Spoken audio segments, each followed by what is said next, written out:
আজকে কিন্তু আমার চ্যানেলে চিরাচরিত কন্টেন্টের থেকে একেবারে অন্যরকম একটা কন্টেন্ট নিয়ে হাজির হয়েছি আমার কিছু ডগস লাভার বা পেট পেরেন্টস বন্ধুদের জন্য।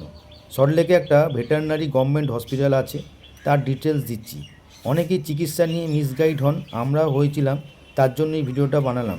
আর আপনারা কীভাবে এখানে আসবেন তার ফুল ইনফরমেশন থাকছে আমার এই ছোট্ট ভিডিওর মাধ্যমে। আজকে ব্রাউনিকে ডক্টর দেখানোর ডেট আছে, তাই ওকে নিয়ে বেরিয়ে পড়লাম সল্টলেকের প্রাণী সম্পদ ভবনের অ্যানিমেল হসপিটালের উদ্দেশ্যে। এখন আমি এসে পৌঁছালাম বেলেঘাটা বাইপাস কানেক্টারে।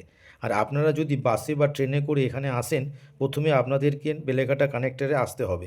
তাছাড়া ট্রেনে করে আসলে হাওড়া বা শিয়ালদা থেকে অ্যাভেলেবেল বাস আছে। এখানে নেমে সামনে রিক্সা স্ট্যান্ড আছে, চলুন কথা বলে দেখি কত ভাড়া নিচ্ছে। বেলেঘাটা কানেক্টর পরিবেশ ভবন রিক্সা স্ট্যান্ড থেকে পশু হসপিটাল গেট পর্যন্ত আমার নিক 20 টাকা। সেটা কি একজন না দুজন? একজন দুজন। দুজন হলে 20 টাকা, তিনজনা অধিক ভাড়া। তিনজনে অধিক ভাড়া। যারা গাড়ি নিয়ে আসবেন তারা কিভাবে আসবেন দেখে নিন।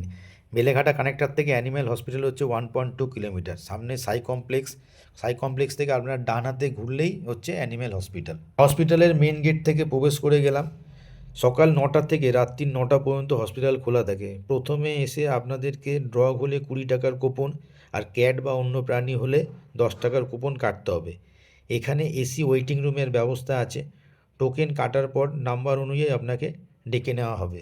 এখানে প্যাথোলজি এবং অপারেশনের ব্যবস্থা আছে, তাই একই জায়গার মধ্যে সব কিছু পেয়ে যাবেন আপনারা।